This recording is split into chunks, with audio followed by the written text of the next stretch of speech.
Welcome back, everyone. Sorry if that was a little delayed. Welcome back, everyone, to another episode of Dangerous Rhetoric. This is episode 81. You may have noticed episode 80 was pulled down, but it's okay. We just get past these things. You can go check out episode 80 on the audio platforms. It was with Mr. Eric Abanate, and we discussed, some very interesting things that you're not allowed to talk about on YouTube, apparently. So go check that out. You can still get it on the website and on the audio platforms and on Rumble and Odyssey. Today, episode 81, I have Tracey from Keto Krime to joining us. Tracey, you just want to tell people about your channel real quick? Absolutely. Thanks for having me on. First of all, it's an honor to be here. I am Tracey, Keto Krime. I hail from Tennessee, USA. I have a channel that that has three different things. I do horror movies, I do true crime, and I do dark history specifically. So if you're a fan of any one of those things, head over and check me out, please. All right, I'm going to have to pause it here real quick until I figure out what happened to my camera. Okay. It's just... Why, camera? Why? Oh, okay. That was weird. There you are. It just like blinked out, and then okay. So at least we got through that. I'll just have to edit that in post. No problem. Oopsies. Lost my train of thought. Okay, and we're back. So today I wanted to talk first of all about censorship on the digital platforms, because this is it's like, what's the point? We content creators, we sit here, we work hard, we make our schedules align, and we sit down, we try to have as honest conversation as possible without tripping the censors. Mm-hmm. And yet it just seems like it's very, very difficult. It's very, very challenging. Tracey, you were telling me before we started recording, you've had your videos pulled before on your channel? Yes, I have done a couple of, I guess, what they considered controversial videos. I covered the Christchurch shooting. I did a two-parter on the Silk Road website, and the Christchurch was pulled. I appealed it. They did let it go back up as age restricted, so I didn't win that one. I did not win my appeal on my Silk Road videos. I don't know why they didn't but they made me take them down, or they would permanently strike my channel. So just to, keep myself from being limited to a certain amount, to a certain time limit of uploads and not being able to stream, I took them down, and I will probably re-edit them and upload them on other platforms, but because I thought they were good videos. They were factual. Yeah. I don't know what they thought was, but that's the thing. Those were both historical events, historical things. Right. What is controversial about history? I guess it's being honest about history is controversial, because it sort of runs against folks' political agendas at the big tech companies. Obviously. As a free market person, I understand it's their platform. They can run it like they want. I'm 100% behind that. But if they would enforce the rules equally, I wouldn't have near as much of a problem of it. But it's obvious that the rules are not enforced equally. Certain ideas are taken down, while other just as radical ideas on another side are left up. That is my biggest problem with it. Yeah, I can see. Let me see. There's the screen. So it says, we've reached an appeal for the following, reviewed or appeal. And this was the funny thing here. I was telling Tracey guys before, but you can see here the time. This came in today at 4:28 p.m. I submitted an appeal at 3:31 p.m. So there's not even a way that somebody could have practically reviewed. It's a 2-hour video. So there's no way a human could have reviewed that content in that time period. So obviously they're just using AIs to flag word phrase things that, trip their censors. But yeah, they won't be putting it back up, and the strike's going to remain on my channel. And for more information about warnings and strikes, thank you. Just like, well, two good pieces of news there. You can continue to appeal that. You can reach out to the support team. My channel got hacked about 8 months ago, and I lost control of it for about a week. And even though it took me 1,001 emails, YouTube did get it back for me. They restored all of my content. They they were very kind in that regard. And I do know that if you continue to email them, you will eventually get a real live person that may be willing to watch your video for you, because that's obviously a bot. There's no way they watch that. Yeah. And I think sometimes, depending on the type of content your channel does, I think they're more inclined to trust the bot than they are on other channels. I have a friend that runs a crafting channel. All she does is crafts. So if something happens to one of her channels, it's obvious she's getting a real live human response. Whereas perhaps because you're a little more political, if you're a little more political, maybe you don't get that courtesy. Show's literally called Dangerous Rhetoric. Yeah. Yeah, I guess it's just, and it's the same thing happened to me on TikTok. So on TikTok, I do like short little blips. Usually it's just about something that's trending, in the news. And I did one doing a little analysis on the Joe Biden speech and just talking about, it was less than a minute video. Just talking about the speech and the name. I don't even want to say it now because I'm like, will this invoke the algo gods if I say the word that was like trending, that was like the P word that we use for people who abuse children, and the H word that was the bad guy in Germany in the mid 20th century. So that was the trending term. It had like 167,000 tweets. So I said that on TikTok, and I don't know. I guess that was, you can't say that on TikTok. I don't know. They don't tell you exactly the reason. And then I had another one. I do this like kind of like sort of tongue in cheek caricature of a gender bending version of myself. I call it Gender Queer Brentley. And I'll use a makeup filter to put, like makeup on. And so I look like I'm, a gender bender. And then I'll talk with like, an accent, I'll make like a voice up to go with my whatever it is, depending on the filter, I get, inspired in the moment. And they pulled that down, saying it was for like inauthentic harassment behavior. I did in the introduction, I used the F word for gay people. So maybe I can't use that. But, I'm gay, so I figured I could use the damn word. But I guess since, gay isn't a skin color, that it's not obvious. And so, I can't use the F word because it's not obvious that I'm a member. Speaking of that F word, I have a question. Shoot. I think I brought this up in the chat when you were on Carrie Smith's live stream, but the Q word, queer, that was a slur. Yes. When I was growing up and in my 20s, and now all of a sudden, did we take it back? I have no idea. I used to like that word because I was trying to like, pull it back. And I used it a lot in college because I was a little bit more flamboyant in college, and I was a little bit more, shall we say, liberal in Prague. And so, I kind of like rode that, queer thing, but, I wasn't actually like bending my gender at all. I was just, using it as sort of a tongue in cheek. I'm queer, like we're gay, like get into we're here on there. Yeah, exactly. It was just for fun. It was like, whatever. But now it's like they've turned it into like an identity signifier of some sort. And to me, it's, basically you're just saying that you're non-binary, but that I don't even like that word non-binary, because like non-binaries are literally creating a new binary between people that consider themselves binary and the non-binary people.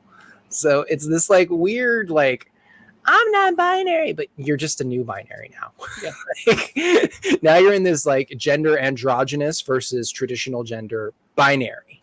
Like it's almost as if it's such a drag for, I don't want to loop everybody in, but younger millennials, Gen Z, it's like it's almost a drag for them to be just normal, just to be cis, straight, white, black, whatever they may be. It's just they can't be normal. So they have to like create something else. That's just the way I look at it. Yeah, everybody is like a super special snowflake, sunflower, individual, unique person. It seems like almost this is the natural extension of the everybody gets a participation award culture. Mm-hmm. Everyone is special. Everyone is, Raid, what are you doing? What are you doing? Raid. My dog's being silly. But it's just like, it seems like almost it's an outgrowth of that, that way of thinking where everybody has to have their own special signifier, their pronouns, their, special gender, whatever it is. So And my it's just, question for them, being gay myself and being a member, when I came up, it was LGBT. Everybody knew what those stood for. They knew what it was. They knew where it was. There was no, but if we're so discriminated against, why do you want to be one of us? That's my whole thing. If we're like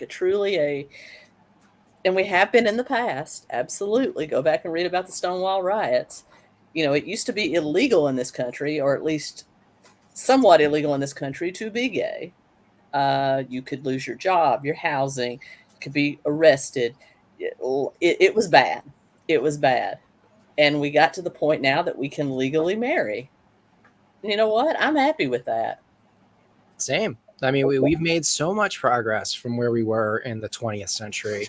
Just the 20th century and the changes that we went through in the 90s to, now where it's accepted, it's celebrated a little bit too much. And it's normalized. And that was a victory. And it was like, we couldn't just have that victory. It was like we had to, the sort of the funding mechanisms, the nonprofit organizations, our GLADs out there and other, organizations that were built around gay rights and progressive issues. They, wanted to keep the gravy train going. A lot of those were jobs. Those are literal jobs that people were, getting paid based off of fundraising stuff. And so they didn't, these organizations didn't go away when gay marriage got approved. They just changed the tact to, all right, well, now we're going to do trans rights. It's like we're just moving, to the next group of marginalized people, which would be fine in theory if these people were actually being sort of like marginalized and discriminated against.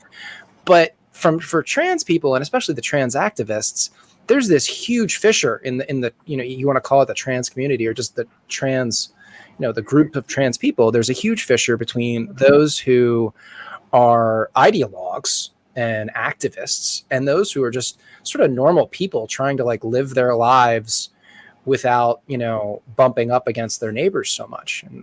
Exactly. I have many trans friends. I have dated both a trans man and a trans woman. I don't consider myself discriminatory towards them in any way, shape, or form, but the majority of my friends, they believe in a binary. They want to be either male or female. They want to blend in and live their lives. They look at the activists, the ones that, call me ma'am, when you're as big as a fullback with a beard, shouting at people like they're crazy. And I think it is a vocal minority, but unfortunately, it's a vocal minority. Yeah, and they do tend to eclipse the like what I think of as almost like normal or based or conservative trans people, because they're out there screaming, and then the media apparatus is amplifying their message because they're on board with it. And it's a quandary. It's a big problem because we had Sarah Higdon on the show not too long ago, and she's based trans woman. She knows that she's actually a man. But she has a diagnosis of gender dysphoria, and she just feels better living as a woman. And she's not trying to and she thinks that it's not right for children. She transitioned as an adult. So these are a lot of and I think a lot of this is the normal view of the issue. And we have all these crazy people and this medical industry now, which is just, churning, these surgeries out, $25,000 to $75,000 a pop to have their breasts removed, to have the vagina or the phalloplasty, not to mention just, constantly being on hormones, cross-sex hormones, puberty blocking chemicals. We're talking like millions of dollars probably over the life of one, trans person in terms of. You're literally, there's dozens of surgeries involved. There's you're much. on hormones the rest of your life. Yes. And hormones, I live with a medical researcher, and she tells me all the time that hormones, not necessarily what they use for trans, but hormones in general, even for women, women of a certain age like myself, in my late 40s that start to go through the change, and we might have to go on hormone replacement. There's even issues with that, and that there's osteoporosis, there's cancers that are linked to that. And if you start somebody on that like 20 years ago for a pretty much optional reason, I mean, I hate to use that word, but optional reason, you're looking at possible cancer, possible osteoporosis, the lack of an orgasm. There's been actual studies.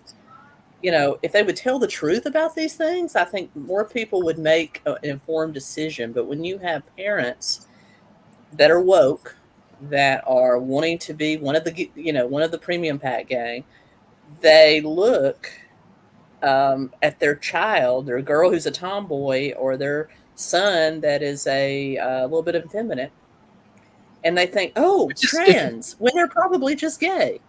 Yeah, and I was going to say, it's pretty normal for little boys to be more androgynous because they don't have the advantage of having testosterone pumping through their system, and that it makes them a little bit more androgynous. Also the immaturity, it makes you more androgynous. You haven't had time to develop those characteristics. So parents looking at their kids and seeing, like feminine boy or like, tomboy girl, it's just like, that's just normal. That's just a normal child. 95% of them will grow out of it and become a normal, quote unquote, cis man or woman, straight. Other 5% will probably be gay. And now what they're still cis. Yeah. And they're taking these kids at, 8, 9, 10, what they call, Tanner stage 2. And they start giving them the puberty blocker. I think it's called spirolactone or Lupron. And Lupron is the generic puberty blocker. The spirolactone is specific for men who are under the age of 30. They have to give that to men either with or before they take the cross-sex, the estrogen, because it blocks the action of testosterone. And that's important for giving the cross, because you can't just like throw estrogen into a system without blocking the testosterone. And this chemical, spirolactone or spirolactone or whatever it's called, it causes psychosis, and it can cause the exacerbation of depression, anxiety, erratic behavior. And this is known. This is established in the literature. It's not, like something. I didn't know this until one of our D-trans guests brought it up to me. It was we were talking to Richie, Tulip R, and Richie told me about Spiro, and then I did a deep dive on it, and I was like, oh my God, they literally give these people who are naturally, have a higher tendency to be comorbid with things like depression, anxiety, and erratic behavior. They give them a chemical that makes those things worse, knowing full well it makes those things worse. And they tell them, oh, look out for this, a little bit, maybe, depending on the doctor and how well that they do their job. Hence the percentage of transgender people that commit suicide even after medically transitioning. Yeah. And that's the other thing they don't talk about. They don't talk about the lack of, success rates, or comparing the, pre-op and post-op folks. When the outcome of your treatment is not too much different than the outcome without treatment, generally that indicates that your treatment isn't working, or at least it's not working, for generally speaking. And I do think, I still believe that there is a significant minority of the population that has truly gender dysphoria, for which transitioning does make the most sense. And, they live the rest of their lives transitioned as the opposite sex. And you generally can't tell if they, did it in their 20s or, and like folks like Blair White, like pass, like Sarah can pass, like it's just a matter of, whether or not you have the willingness to sort of like see in the nuance and the shades of grays. Because I feel like a lot of people, and this is kind of one of the things that I got worried about, is that there's this pushback coming, and they're targeting not just trans people, but also like the gays and lesbians, and we're being sort of like all piled up together, and it's sort of the result of the forced teaming. They put us all together, and then so we take the blame for when there's a little bit, like a few predators using the community as a smokescreen or a shield. Exactly. Don't take children to drag shows. No. Having managed gay bars, I can tell you they're not a place for children unless you're at a specific Mrs. Doubtfire kind of show for kids, specifically for kids in a non-bar area. Do not take them to a gay bar. Just don't, and do not take them to a drag show, just like I would not take them to a strip joint or a burlesque show. Yeah, it's funny now you mentioned Miss Doubtfire, because I think it's so kind of cool how that sort of shows us an example of how you can. There may be such a thing as child appropriate drag, and the example is like Mrs. Doubtfire. And even in the movie, at the very end of the movie, it's like the character had come into this like its own television show.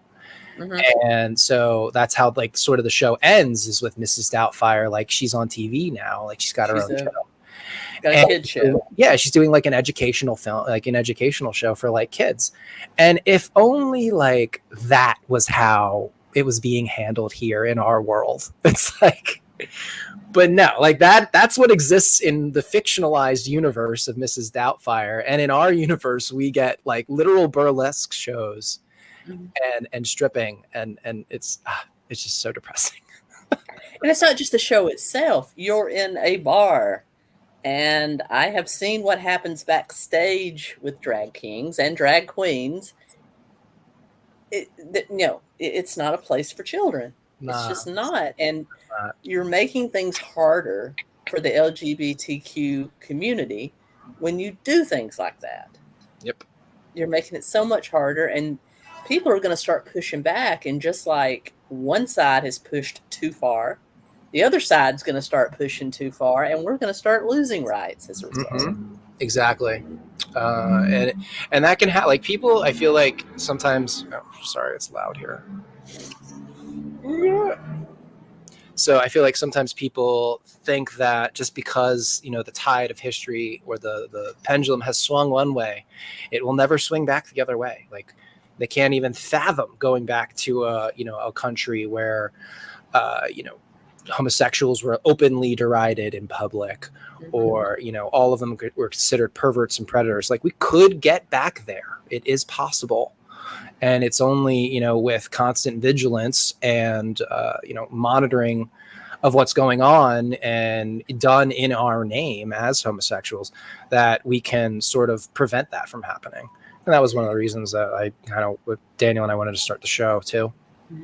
Absolutely. To let everyone know that there are gays like you and me and many others that are not crazy cuckoo cuckoo off the other end, that we're just people that want to live our lives, protect children. We're patriots. We believe in telling the truth. There's a lot of us like that. Yeah, I would say we're easily the majority of, gay people. But it's just the minority tends to be very vocal, and they get the propping up from the system. Speaking of the community, I went down a rabbit hole today because I got so let me preface this story.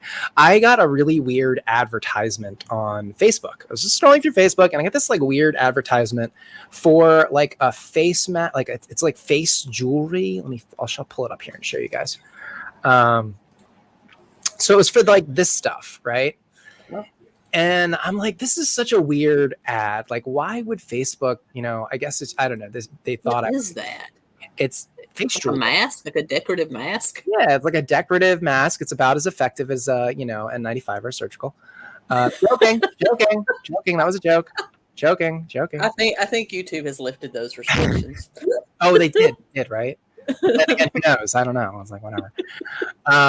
But anyway, so like, and then I remembered my friend sent me a message like a couple of weeks ago, and he was like, I'm getting these really weird targeted ads on Facebook, and I find them disturbing and almost like just look at them. Like these are the ones that he sent me, and they're both for audiobooks on Audible. The Camp the Courageous? the Nudo twins.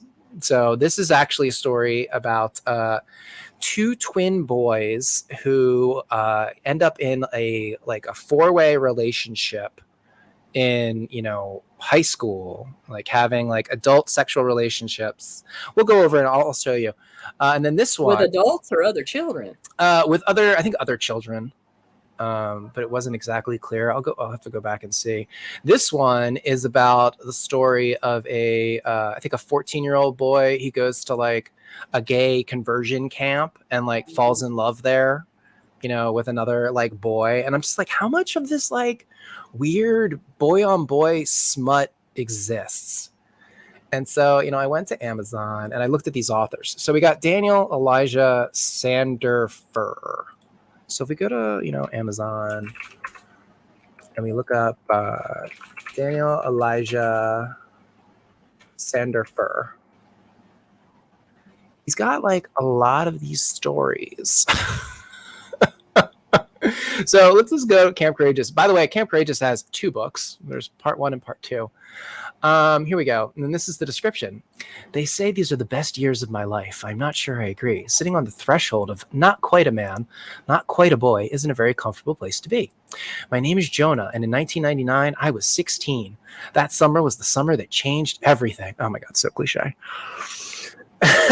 My parents sent me to a camp to find God, and I found him in the eyes and actions of a sweet country boy named Neil. This is a story about love, first love, so pure and true. This is a story about faith and finding the courage to be who you are, regardless of what anyone else thinks.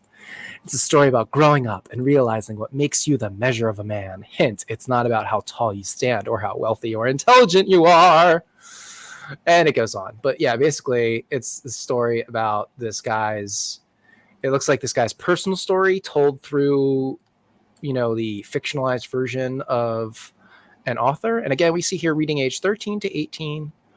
It's 60 pages, so it's obviously not like that long. Right. So one wonders like how much of this is actually just smut.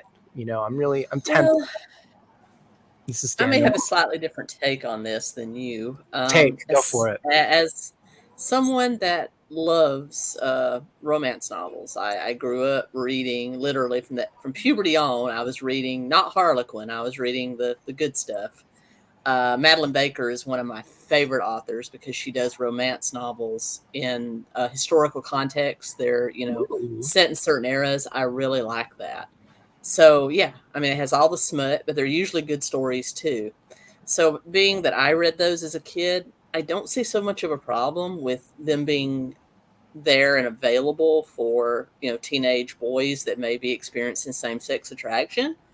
If that's what they're attracted to, I don't see that as so much of a problem as long as it is geared toward teenagers going through puberty that have all the same desires that every teenager going through puberty has. Now, if they're writing those for little children, I have a problem with that. See, I don't know how much of this is like, I haven't read it, so I don't know exactly what's in there. And it may be like Harlequin where there's practically no sex at all. It's It could just, be. And I love you. I have a YA novel that I wrote 2014, 15, 16. Mm-hmm. And there is a gay romance between 2 teenage boys, but none of the spicy, steamy scenes. I didn't write that.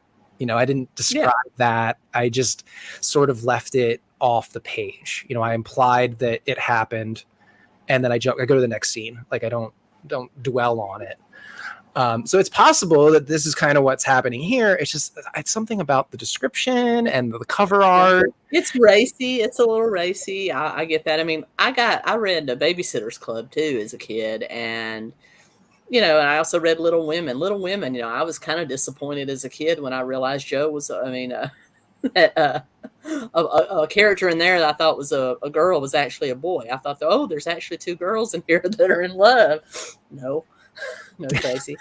but yeah, but there's some other ones here that make me. So that was this is one guy, Daniel Elijah Sanderfer, and he's got like if we just scroll a little bit, boop, boop. And I did not discover like lesbian romance novels until my 30s.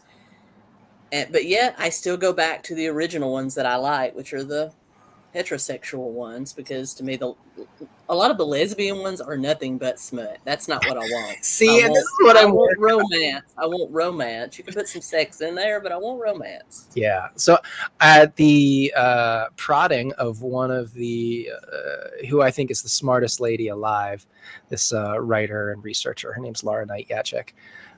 She suggested that we read some original romance novels because the way that the male character is portrayed and the character arc that the male character goes through is very representative of the maturation, the romantical maturation of a man, and how he goes from being sort of an immature, rough around the edges, sort of sex obsessed young man to being more of a fully functional and capable provider, protector, lover, and partner. And one of the interesting ones I read was this book called The Beast of Beswick, which is basically a retelling of Beauty and the Beast. It's in a Victorian setting, but it's not, there's nothing supernatural about it. He's the guy is actually like marred from war and scarring, and he's got like a really beastly personality. And so he doesn't get married, and this is a big problem because he's a duke, I think, or something. And so our protagonist is this young woman who has been scorned. She was, when she was in, they call it in season, I guess, or like when they go. So when a girl comes out, she's like unveiled at court, when she's like 16. And then there's a bunch of suitors that approach. And this one suitor that, was approaching her basically tried to have sex with her before their wedding, and she rebuked him. And so he goes to court and lies and tells everyone that, she was a terrible lay, that she was really nasty. And, he basically totally destroys her name and ends up going after her younger sister years later. And so the girl's like, this is not, you're not going for my sister. So she goes and she ends up using this relationship with the guy, the Beast of Beswick, in order to get her sister out of this situation. But at the same time, she falls in love with him. He falls in love with her. And it's like, this cute little back and forth of will they or won't they, stay together. That kind of reminds me of a story. I believe it was based on a book, but I remember seeing it as a movie. It was a 1993 movie called The Man Without a Face. It was Mel Gibson and Nick Stahl. Oh yeah, I remember that movie. AKA John Connor from T3. Yeah. But basically, Mel Gibson was kind of like that, disfigured. He had been a prep school teacher, and there was rumors that he had, abused this young student of his, and then the student killed himself. What had really happened was that the student had a crush on him and tried to press Mel Gibson's character. Mel Gibson's character was having nothing of it and rebuked him, and the guy had been somewhere, like to a college admission something, and the boy got so upset he wrecked the car, ended up killing himself and disfiguring Mel Gibson. And so now he's trying to tutor Nick Stahl's character to get him into a military school where his father went, and he comes from an abusive home life. And of course, all these rumors start to fly around. And in the end, Mel Gibson basically chastises him and sends him away because he doesn't want those rumors started again. But at the end, you see him graduating from this prep school he wanted to go to, and then way in the back he sees a masked figure with a low brim hat, and it's Mel Gibson there at his graduation. It's actually very sweet, very very very similar tale to that. Yeah, no, it does sound similar. I totally forgot about that movie until you just mentioned it. It's a great movie. Yeah, I should definitely rewatch that. I totally forgot about it. But then the other thing that kind of gets me is that that was one, that was that one author, Daniel whatever Schroeder, Sanderfer. There's this other one that has some other one. Where's it? Here, share screen. So this is Mark Roeder. I guess that's how you pronounce his name. He's another one of these prolific authors. He's got a lot of these stories, going for, free or $2.99, $1.99 on Audible here. And he was the author of the Nudo Twins. So we go to the Nudo Twins. And this is the description. Tyler and Tanner are identical twins and best buddies, but their relationship is about to be transformed forever. Tyler grows increasingly uncomfortable with the rumors that haunt him and his brother, but Tanner doesn't want their relationship to change. Want it or not, change comes. Tyler falls for Charlie, the new boy in town, and Tanner reaches out to help his teammate Iggy, who's crippled in an accident and confined to a wheelchair. As Tyler and Charlie grow closer, Tanner grabs onto the small ray of hope that Iggy may someday walk again and pushes Iggy to make it happen. Just when he feels he's losing his brother, Tanner begins to develop feelings for Iggy that he never thought he could feel for anyone except his twin. The Nudo Twins is a story of unconventional relationship and the ability to love to adapt to almost any situation. Is it? It sounds very sweet. Except for that line about sweet. I hear. I mean, I think as long as these boys are the same age, around the same age, I feel it's probably a coming of age story. What about this? I would have to read it. The youngest frat bro ever. That's definitely probably not one where they're a similar age. So Richard K. Arbuster III is 14, and he's beginning his freshman year at Indiana University. At least he thinks he is, until his grandfather's ultimatum: join the Alpha Alpha Omega fraternity or return to the dreaded and detested Bratsworth Academy. Richard has no desire to join a frat. He would rather spend his time reading and studying, but has no choice to set out to become the youngest frat bro ever. And from that, I was like, okay, maybe that's innocuous. And then I went down into the reviews. Naturally I'm just like, okay, let's I look at the bad reviews and start scrolling up, and where was the one that I found? There was one that basically described that he engages in a romantic relationship with a much older college-aged boy, and I was like, yeah, see, that's where I draw the line. Knowing that there is probably a substantial amount of adults where that, how can I put this? I think Milo Yiannopoulos, not that I'm a Milo Yiannopoulos fan, but he actually commented that one time that many times that a young gay man's first coming of age relationship is with a much older gay man. And I that's where I draw the line.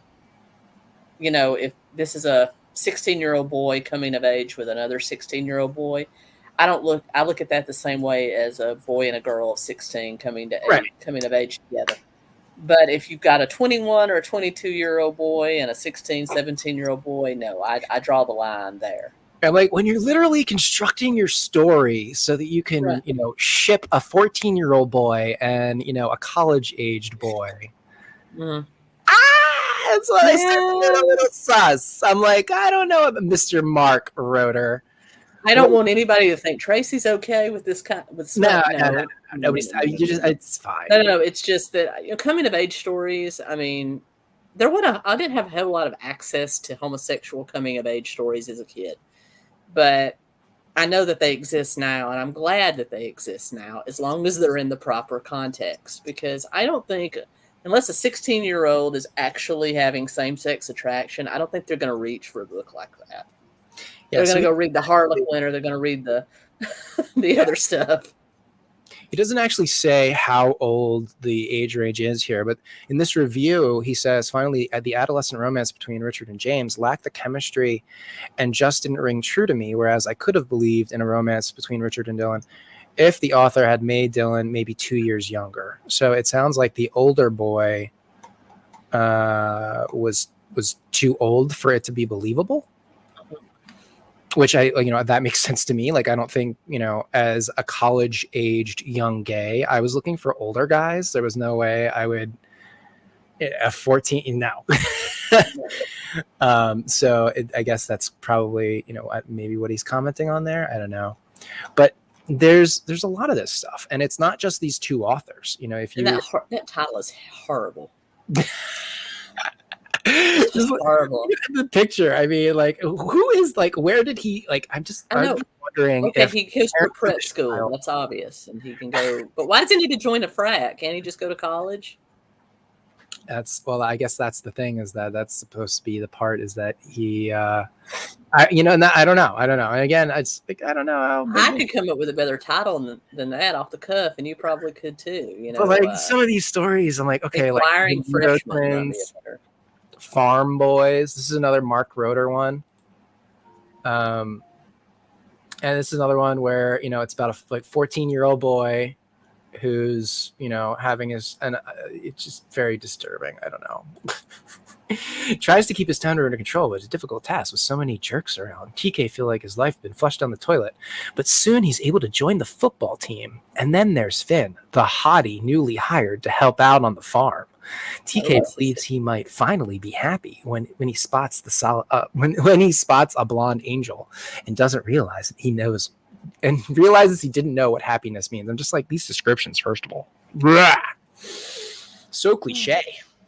That kind of reminds me of the country. I grew up on country music, still love country music, but Strawberry Wine by Dina Carter, very similar plot there. Mm-hmm. I was only 17 and he had a car. Working through college on my grandpa's farm. It's so weird. Oh, Jesus. Yeah, so I don't know what I think about this. I'm probably going to do a bit more of a deeper dive. I'll probably end up, writing something critical on my. If they're pushing, I couldn't really make a judgment on any of them until I read them. Exactly. I'm like, I'm gonna have to actually read some of this. Now, if they're pushing smut on teenagers, I do have a problem with that. Now, of course, I'm kind of a hypocrite because I sought it out when I was a teenager in the form of romance novels. But, I guess that's kind of where I would draw the line. And also, what are the age ranges represented in these books? Yeah, I guess it needs more information, really. I need to know what the detail level is when they're describing the interactions between these young people, and how much of that is the bulk of the story. Because I don't know, when you have like so much content and it's like a low amount of pages, it makes me sus that it's like just smut. Because there is a lot of gay smut on Audible and on Amazon. That's not, it's like adult gay smut. And that's fine, like, whatever, like, I don't care. But all the lesbian romance lesbian erotica that I've ever seen has all been smut. I'm not into it. I like story. I like romance. So I always end up going back to Madeline Baker and just regular old romance novels. There is something to traditional romance novels that I think gets sort of dismissed as just smut. And yes, it does have that sort of smutty component, but like, again, I think they have better stories, they better writing. And I feel like because it's gay, a lot of times, like, the lower quality standard is acceptable for some reason. There's nothing else out there. They got to read this or nothing. Let me just throw it out there. Yeah, well, and a lot of the gay stuff is being self-published too. So there's not an editor, or you're lucky if there's an editor that gets an eye on it before it gets out there. And that's why some of these descriptions are just so terrible. But I don't know about this. This really drives me up a wall. And it makes me nervous. I'm like, how much of this is, and it's going to be from author to author. It's going to vary, how much their extreme the smuttiness is, how much they're sort of trying to push that line between adult child interactions. It could actually be healthy if it's the right kind of, smut aside, if it's the right kind of romance. It could actually be very helpful to a young person that is experiencing same-sex attraction. For example, I mean, I don't have children, but if I did, and one of them came and they came to me and said they were gay or lesbian, okay. And then perhaps I could find them some appropriate romance that would show healthy gay relationships to them. So it could be very helpful in that way. Yeah, and I think that thing probably does exist in some form. I'm suspicious about this little rabbit hole. Well, the fact that a couple of them are like 60 pages, I'm like, what are you writing at 60 pages? Unless it's a book of short stories, what are you writing? Yeah, it's just like, it's very strange. He's got another one called Wicked Intent. He's got one that's about a bike shop. So some of these, like, also, like, the thing that kind of gets me about his stories, a lot of it is the premise for adult gay pornography. Mm-hmm. Like, this is like, like boys on the farm, or like, at camp, or in the locker room, all this stuff. It's just like the whole incest thing with the twins, like mm-hmm. Hopefully that wasn't incest. Hopefully they just have a very unique connection with each other, and they didn't think they could. I'm hoping that's what it was. Incredible interpretations. I'm hoping. Yeah, no, I think there might be room there, but I got a feeling that was a little twincest. I'm a little bit of a Pollyanna in a lot of ways, so. Well, it's better to see things with the glass half full as opposed to half empty. You live a little bit longer if you tend to be less cynical and less jaded, and a little more happy-go-lucky. But yeah, I don't know. I'll have to do a deep dive on that and get into it.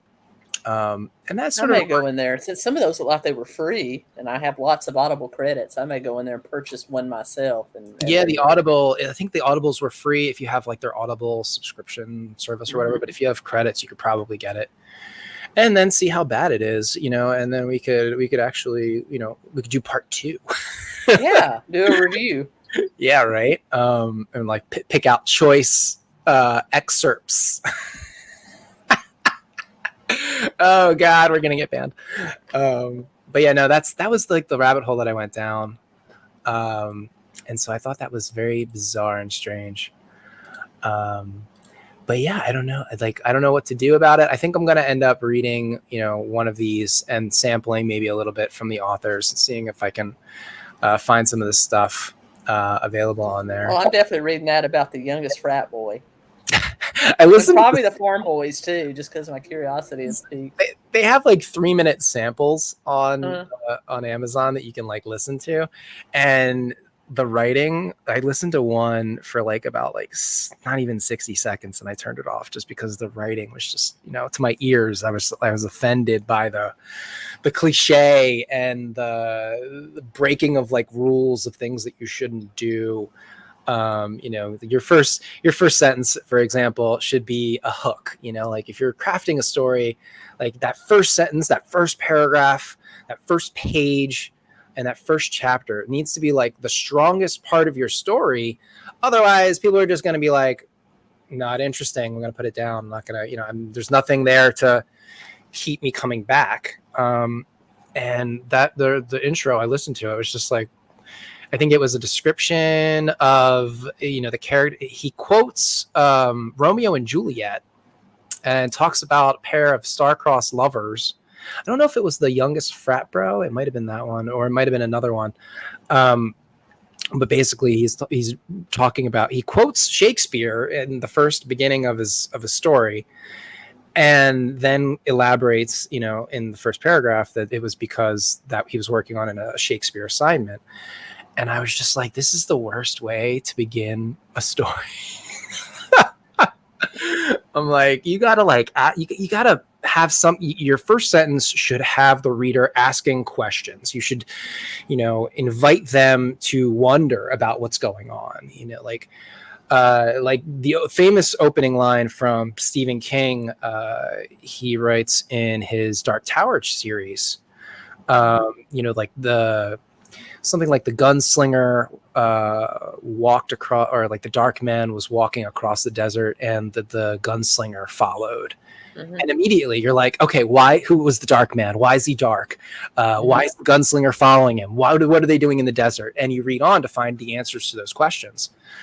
Well, speaking of Stephen King,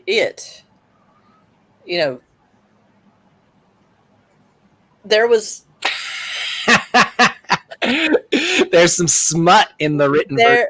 That chapter after I finished, what did I just read? Daniel, I didn't read it. Daniel read the book and was like, I think I just read a scene where they ran a train on the girl and they were all underage. Pretty much, she was supposed to save them by boinking them all, which again, I just read, you're like, Stephen King, why? This is an interesting artistic choice you made here.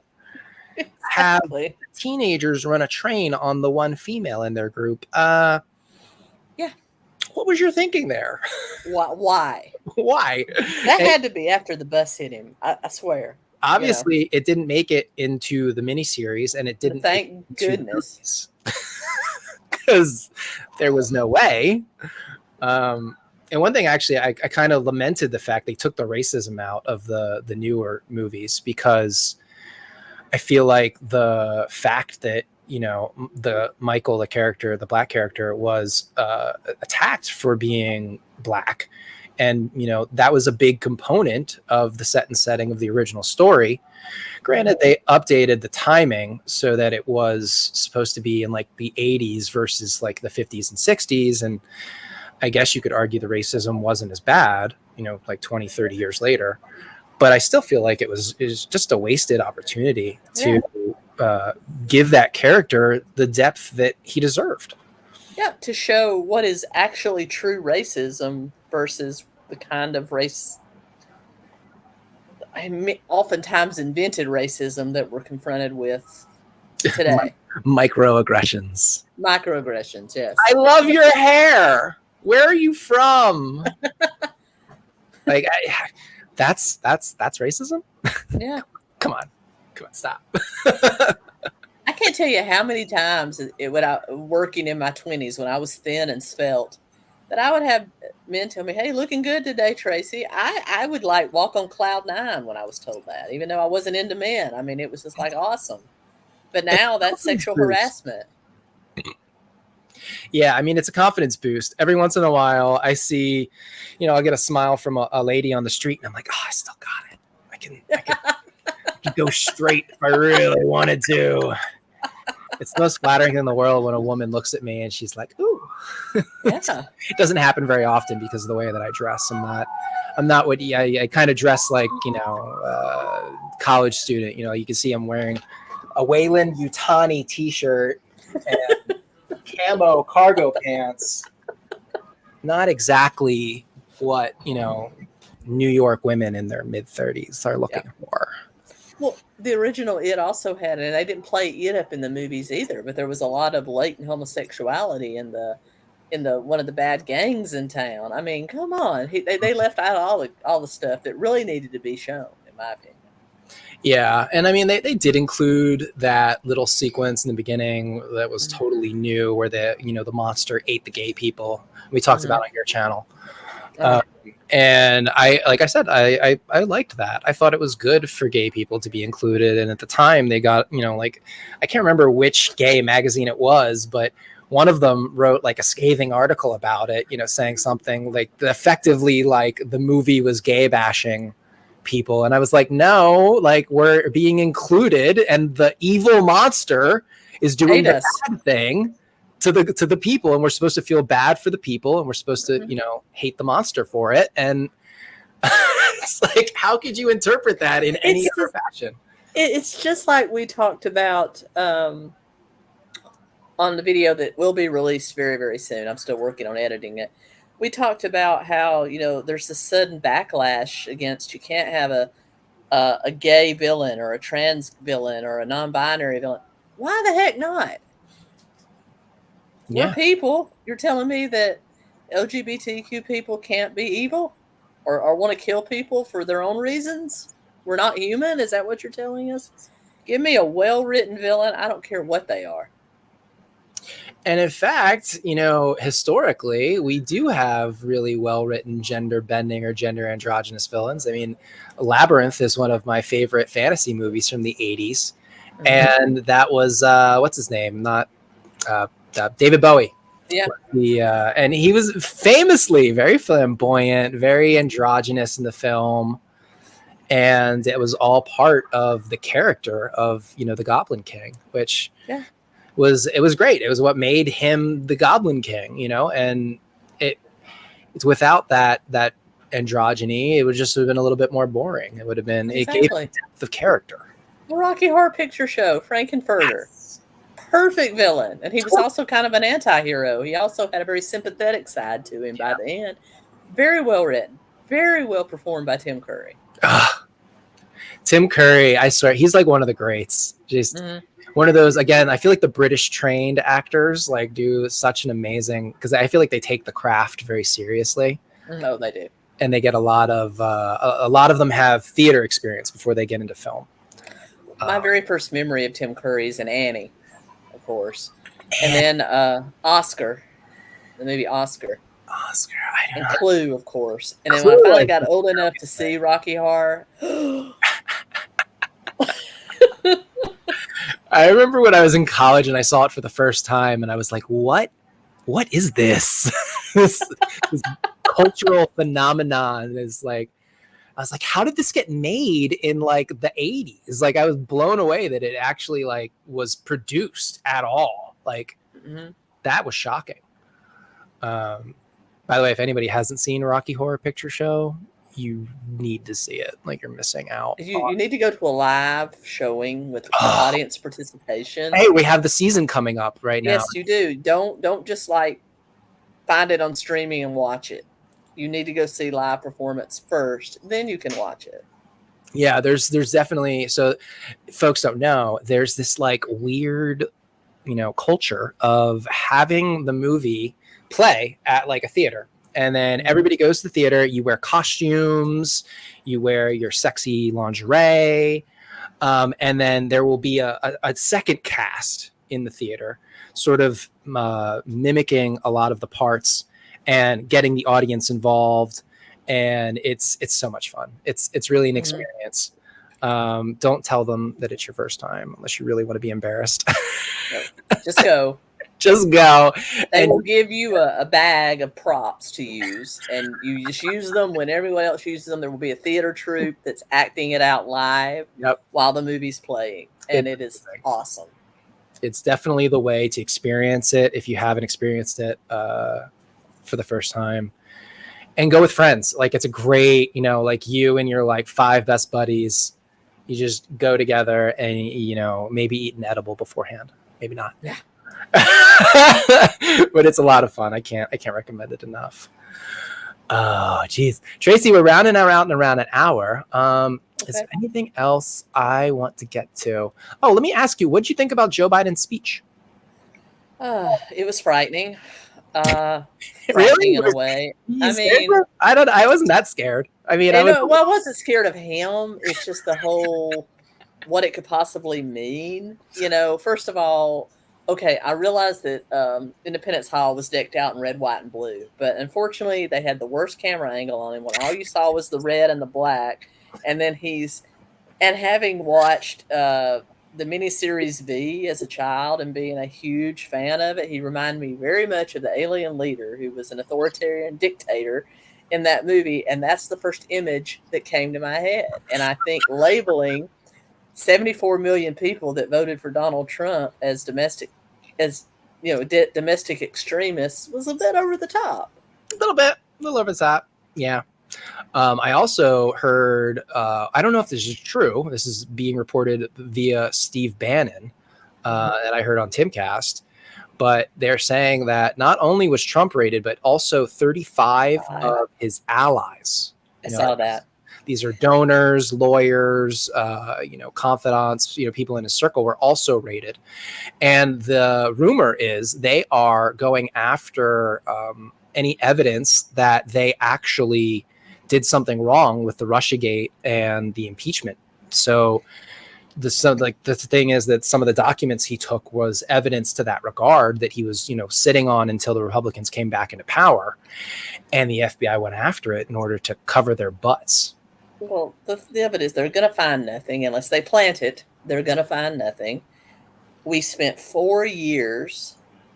They spent 4 years trying to impeach the man. Could never impeach him because he did nothing wrong. Impeached him twice. Couldn't get the fly. Right. The Mueller report was a big pile of steaming manure. Much ado about nothing. Exactly. But yet, they spent 4 years saying that election was invalid, but yet you can't say it now. Yeah. When we were trying out a entirely new voting system that has never before been done in this country, widespread mail-in ballot, it's okay to question that. Yeah. In my opinion. I agree. I think having an open questioning, we're allowed to draw any potential conclusions and look for evidence that, follows up to those conclusions, either to disprove or prove them or indicate they're right or wrong. I think that would be the natural scientific sort of process that normal people would approach. But to sort of make the conversation, like that's why my 80th, the 80th episode of DR was pulled down. So as we were discussing, the election and shenanigans around it. And apparently we ran afoul of the censors a little too much. And it's just bizarre that you can't even have a conversation, just trying to be honest, just trying to, get at the truth with, here's what I think, here's what I see. You can't even do that on YouTube. And then it said, for years, they questioned the 2016 election nonstop. Yeah. There's still videos of Hillary Clinton and, prominent Democrats questioning the results of the 2016 election on YouTube. Mm-hmm. And yet that's allowed. But you're not allowed to do it the other way. It's just, and they have every right to question it if they want to question it. If there were questions, yes. I'm glad they did the investigation. I'm glad nothing came out of it. Right. It makes me more confident in our voting system. But and I'm not saying that Joe Biden did not legitimately win the 2020 election. I'm not saying that. I believe he probably did. No, that's the thing. But I'm allowed to ask questions. Yes. And here's the thing: media. If you're listening to me, mainstream media, if you had just taken those accusations as, okay, let's dive into this. Why don't we be journalists and let's dive into this and investigate it? Oh, there's nothing wrong, and here's why. If you had done that, there would not have been all that hubbub. But no, you didn't even want to talk about it, just like you didn't want to talk about a famous laptop that was circling around, and that has come out that was absolutely legitimate. Mm-hmm. You buried that. So why would we trust your opinion on the 2020 election validity? Well, it's like so many times the conspiracy theorists have been proven right, through the last 2 years across the board on a number of issues. I don't want to get into specifics because YouTube might pull this video down, but it's just, it's from, one thing to the next, whether it was the efficacy of certain treatments or the side effects of those treatments or the origins of a particular respiratory virus. All these things that came out, whatever we were being told from the establishment and the mainstream media was wrong. They were wrong. When did they take it seriously? When Jon Stewart made a joke about, if a chocolatey good virus broke out in Hershey, Pennsylvania, would there be any, accusation of where it came from? No, I mean, and it was a joke, but it proved everything that everyone else had been saying all along.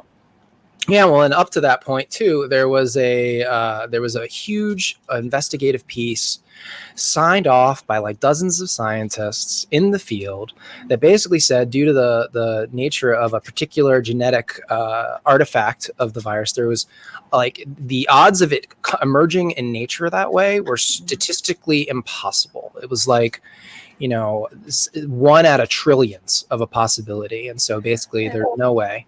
And I'm not saying it was a biological weapon. It could have been, but I'm not saying it's a biological weapon that got out. I think I don't think it was planted. I think somebody was careless and walked out of it with it on the bottom of their shoe. And here we are. Or they could have caught it, doing Yeah. that lab. That lab had multiple safety violations. It Hmm. was not. It was a BSL-2 lab when it should have been at least a BSL-4. There were so many problems with it and so many red flags Hmm. that it's just, to say that it came out of a wet market is actually more of a wild, crazy, conspiracy theory than to say That that it came is from literally breeding Chinese racism against Chinese people to say that, oh, Yes. their traditional wet market caused all this shit, rather than just say it was a lab accident. Right, Which exactly. one is less damaging to Chinese people? Right. And look what happened. We had all throughout the COVID period and the lockdowns, we had incredible amounts of anti-Asian violence, Mhm. uh, and a lot of that was, being because of the association, just the association of the virus coming out of China. For a while Mhm. you couldn't even, I think Donald Trump famously called it the China virus at one point, and for a while you couldn't do that because it was considered racist. It's just like, we've been, like 1979, it was the Spanish flu, hello, and the deal of it is, it didn't even come from right. Spain. It originated here in it originated in Canada and the U.S. But Yeah, yet actually, the first case in the U.S. was on a military base they're in based in Kansas, Kansas. Hmm. which makes it, you wonder. It's just like, huh, And I think the only reason it was called the Spanish flu was because of some weird way that the media, um, the It cases were being covered up here, and they weren't. The in media, Spain media was actually covering it. actually covering it. Yes. Yeah. And so now it's remembered as the Spanish flu, when actually should have been like the Kansas flu.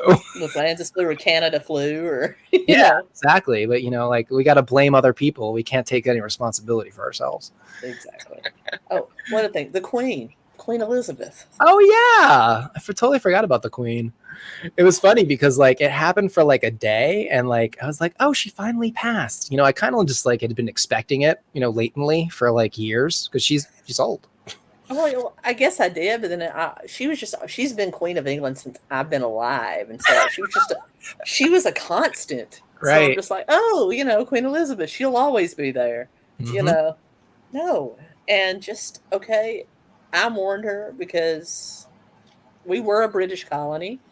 I am English and Scottish by descent. So yeah, I felt a lot of sadness because I've watched her on television, watched her on news, and seen her, portrayed in entertainment my entire life. I felt a loss. I really did.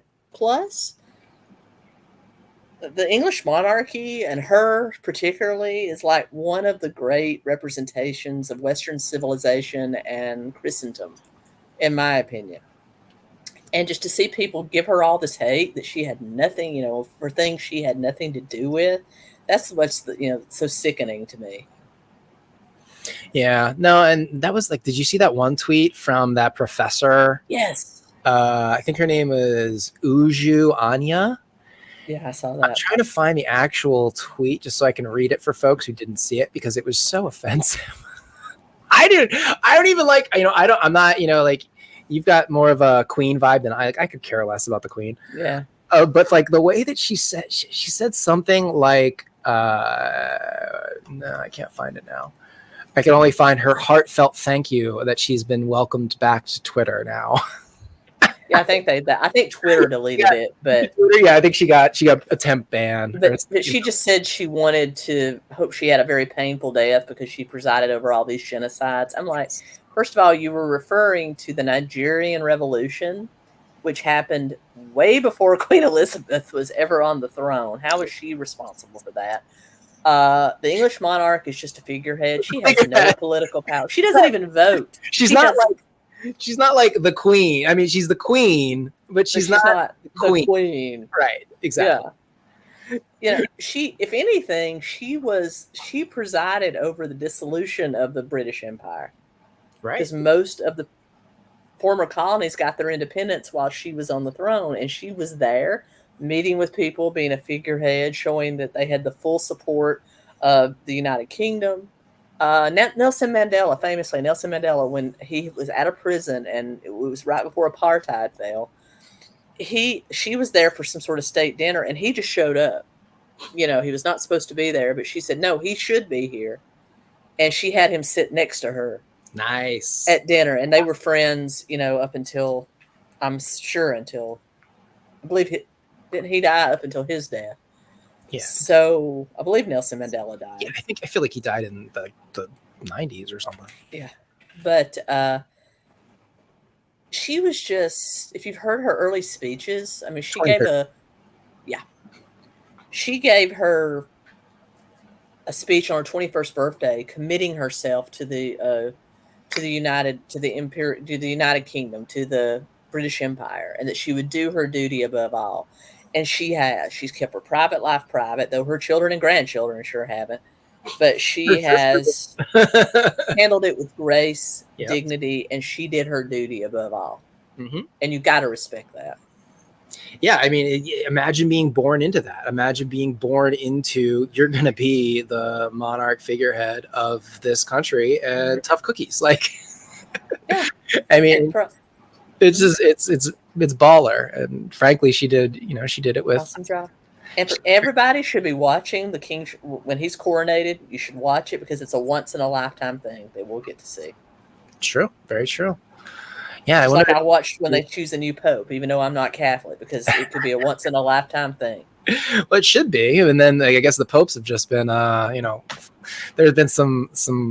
There could be like a whole nother conversation about the shadiness at the Vatican. And oh god, Pope, what was that guy? It was not the current one, but Ratzinger, I think, was the one before the current one. And he was a shady son of a gun. They all are. There's not been one completely pious pope, unless you go all the way back to maybe the Apostle Peter, if he existed. If he existed, right? Yeah, no, I feel like the Vatican is probably like one of the most corrupt organizations on the face of the planet at this point, just due to the amount of money and the concentration of power into such a few hands. Absolutely, it is. I mean, and as an atheist, as somebody that is not spiritual at all, I'm just like, why does a very corrupt church have to be one of the cornerstones of Western civilization, which I think is the greatest civilization ever to be on planet Earth? Why does it have to be such a cornerstone? Dang it. Well, and I think that the faith that the values that we have as a society are not emblematic of the religion as it exists today, but they are emblematic of the original, values, the original spirit. And I think that's the way that we keep it alive, by embracing, like these ideas of brotherhood and fraternity and working out our things out through dialogue as opposed to violence, of controlling ourselves before we try to control other people. A lot of these things are, that were there. And if you dig into the original sort of Bible stories and the morals and the teachings there, but as the church exists today, you've got a couple of churches, around the country. It's going to really break down to your local priest, your local bishop. Absolutely. And there are some churches that have, more, prog views and are less tied to the Catholic Church itself and the hierarchy there. I think you need standards as a society, and the church was our source of standards for thousands of years, at least hundreds of years here in the U.S. Totally. And so I think I've seen a breaking away, even though I'm not religious. I've seen a breaking away in a kind of a decay in our society from having standards, and I think that's so bad. I don't know how we can get the standards back in a secular way that will, make. Without saying that we need a good injection of religion, I don't know what else to say. Well, we are poised for a revival. The only thing that we need really to happen is another large, calamity or some sort of tragedy. And we're in the 2020s now. So by the 2030s, we could have a whole new revival of spiritualism, of faith. It's totally possible. And these things do happen. It happened in the early 20th century, around the post Great Depression period. So I'm going to start seeing my atheist friends start throwing tomatoes at me because I said that. But we need an injection of standards and morals. And this is kind of what the radical left does, right? They degrade standards, morals, boundaries, around things that that were put there for the protection of the culture and the individuals involved. Like, for example, the age standards for, like sexual activity, like and they're blurring that through the use of the trans kids and the gay kids and the drag kids. And because these the activities are so popular and trendy, it's really easy for them to use that as a wedge to get the door open. Exactly. Before you know it, you've got states like California, basically calling themselves like a trans kid sanctuary state, where they'll, basically the idea there is that if any other state makes transitioning, illegal for minors, then California will not only, protect you, but they won't allow extradition. And at that point, it gets kind of real, almost civil. So they're going to rip kids away from their parents if their parents don't. So here's like, imagine the scenario, right? You've got a family getting divorced. Mom wants to trans the kid. Dad says, no, that's my son. He's not a woman. Mom takes the kid, runs to California. Dad has no recourse, and the state will automatically side with mom, regardless. Mom has a personality disorder. Mom has a drug problem. They don't care. Really, what they care about is that mom is on the right side of history, which is actually the wrong side of history. And they, she's perceived as prog, and so they defend her and they indulge her. All the while, this dad in his home state, maybe she gets convicted, in absentia of kidnapping, and who knows, what other charges related to transitioning of the child. You pretty much would have to get the father to send some sort of private investigator or something into California to basically kidnap the kid back. This is where it's very dangerous. Now you've got competing law enforcement apparati. It's dangerous. It's this is Civil War territory. This is how these things get kicked off. And exactly. One wonders, where we're going to end up down the line. Yeah. But I mean, slavery was the big moral tipping point of the first Civil War. Is abortion or abortion and child cutting? Cutting going to be the next tipping point? I mean, it's possible, right? People feel really passionate about these issues. That the pro side of the argument feels like this is, life-saving healthcare. That boggles my mind, but that's what they believe, and they believe it so fervently. And then on the right, we've got, abortion is murder, and these medical procedures are child abuse. And so it's like, how do you resolve those dialectics? Like, you have this.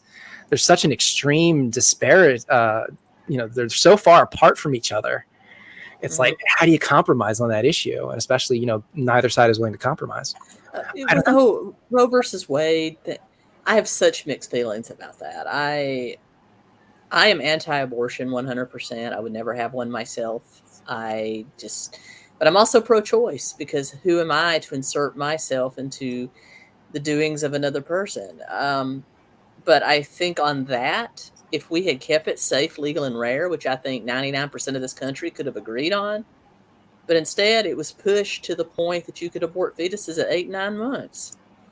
And I mean, they were starting to try to have it so that they were talking about post-birth abortions. Yeah. As like so you just kill a kid, just kill a baby, I think very famously, the governor of Virginia was asked about it. This guy Northam something. And he was like, well, the baby would be made very comfortable. And then a discussion would ensue with the doctors and the parents about what would be the next best way to approach the situation. And it's just like, so basically, you're going to make the baby comfortable. And then if mom and the doctor decide it's not in mom's best interest, you're going to off the baby. Like, why wouldn't you just put it up for adoption at that point? Exactly. What? You've done all the hard work. Just like, no, we're just going to, and you know why? Because if you kill that baby, you have a very valuable resource in terms of human biochemical compounds. You have little organs, you've got stem cells, you've got lots of very valuable material that you can harvest from that dead baby. And this is also a part of the abortion industry that wasn't being discussed in general, is that this is another thing that they're doing with the aborted fetal material. And this was, this is like a multi-million-dollar a year industry. They're taking this fetal material and selling it to pharmaceutical and other scientific research companies because it allows them to generate stem cells. They can also generate, human cell lines that you can use for drug testing. There's a lot of very valuable and lucrative stuff you can do with, fresh human tissue from a fetus or a freshly murdered baby. But these are not things that get discussed, and this is the dangerous rhetoric that I like to bring up on the internet here. I knew that stuff happened. I mean, it's just like Soylent Green is people. It's the dirty little secret. Yeah, and if you lose it in terms of miscarriages or actual abortions to save the life of the mother, or in terms of rape or incest, sure, use those cells. But there was no way that abortion should ever have become just standard everyday birth control. And that's what it was becoming. Yeah. And we were seeing more and more of that extreme push, or tolerance for late-term abortions, and even discussion of post-birth abortions, which is a really weird way to say infanticide or baby murder. You're killing a baby. You're literally murdering that baby. Yeah. It's like in your post-birth abortion. Take it back to the movie The Omen, where when Gregory Peck found the remains of his actual baby, it had a hole in its skull where somebody had pretty much killed it on birth so they could switch the baby with the Antichrist. And he's like, they murdered him as soon as he was born. How is that any different? It's not. Really isn't. Really isn't. And I guess on that note, we can wrap it up. Tracey, you can let everyone know they can find you, Keto and Crime, on YouTube. Yep, Keto and Crime, crime with a K, over on YouTube. If you like true crime, horror, and dark history, I'm your girl. I'd like to see you over there. Yes, as you can tell by this conversation, we definitely did a little jaunt through true crime and dark history. The dark side of gay literature. Exactly. Please, folks, don't forget to like, comment, subscribe to the channel if you haven't yet. If this is your first video, I appreciate each and every one of my subscribers. We have like 930 some now. We're so close to that 1K, that barrier, which I think once we get over that, we can actually potentially apply for monetization. I mean, wouldn't that be it? So thanks, guys, for watching. Thanks again, Tracey, for joining us. Absolutely, anytime. We will be back again soon with another one. I'm going to end the recording. Bye-bye.